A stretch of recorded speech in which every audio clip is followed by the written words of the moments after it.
এবার ফাঁস হলো আসল ঘটনা। আরসিবি দলের ক্যাপ্টেন ফাফ ডু প্লেসিসের এই 3টি বড় ভুলে ম্যাচ হেরেছে তারা। 17 বছরের খরা কাটাতে দ্বিতীয় এলিমিনেটর ম্যাচে মুখোমুখি হয়েছিল রাজস্থানের সঙ্গে। টানা 6টি ম্যাচ জিতে প্লে অফ খেলার যোগ্যতা অর্জন করেছিল বিরাট কোহলির আরসিবি দল। চেন্নাইকে হারানোর কারণে আরসিবির ভক্ত সমর্থকরা স্বপ্ন দেখেছিল এবারের আইপিএল ট্রফি তারাই নেবে, কিন্তু রাজস্থানের কাছে ম্যাচ হেরে আবারও স্বপ্ন ভঙ্গ হয়েছে তাদের। এখন চলছে আরসিবি দলের ম্যাচ হারার কারণ কি, কোন ভুলে তারা এই ম্যাচ হেরেছে। চুলচেরা বিশ্লেষণের পর এবার ফাঁস হলো আরসিবি দলের ক্যাপ্টেন ফাফ ডু প্লেসিসের এই 3টি ভুলের কারণে ম্যাচ হেরেছে বিরাট কোহলিরা। এমনটাই বলল বিশ্বসেরা ক্যাপ্টেন MS ধোনি। এই নিয়ে বিস্তারিত থাকছে আজকের ভিডিওতে।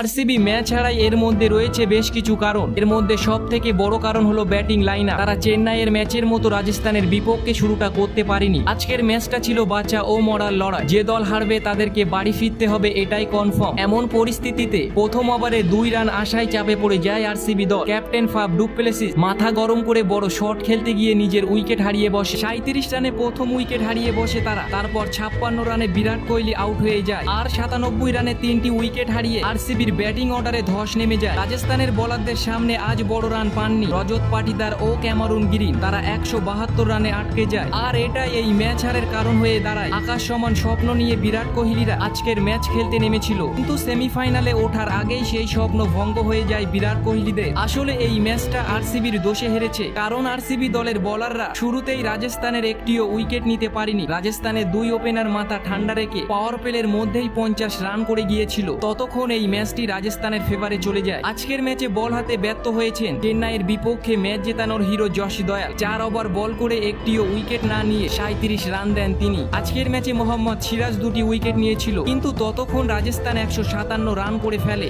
আরসিবি দলের ব্যর্থতার কারণে আজকের ম্যাচটা তাদের হারতে হয়েছে। আবারও আইপিএল ট্রফি জেতার স্বপ্ন ভঙ্গ হয়েছে বিরাট কোহলিদের। তারা পাহাড় সমান স্বপ্ন নিয়ে আজকের ম্যাচটি খেলতে নেমেছিল। সকলেই ভেবেছিল হয়তো 17 বছরের খরা কাটাবে এবার আরসিবি, কিন্তু সেই স্বপ্নটা আর সত্যি হলো না। স্বপ্নই থেকে গেল। টানা 6টি ম্যাচ অপরাজিত থেকে ম্যাচ হারে 7 গ্রহণ করতে হয়েছে রাজস্থানের বিপক্ষে। রাজস্থান এই ম্যাচটি জিতে পরের এলিমিনেটর ম্যাচ খেলতে নামবে হায়দ্রাবাদের বিপক্ষে। শুধু দেখার বাকি এই ম্যাচটি কোন দল জিতে কলকাতার মুখোমুখি হবে। তো বন্ধুরা, এই ছিল আরসিবি দলের ম্যাচ হারার কারণ। আপনাদের কি মনে হয় KKR এর বিপক্ষে কোন দল ফাইনাল ম্যাচে মুখোমুখি হবে? আপনাদের মূল্যবান মতামত আমাদের কমেন্ট করে জানাতে ভুলবেন না।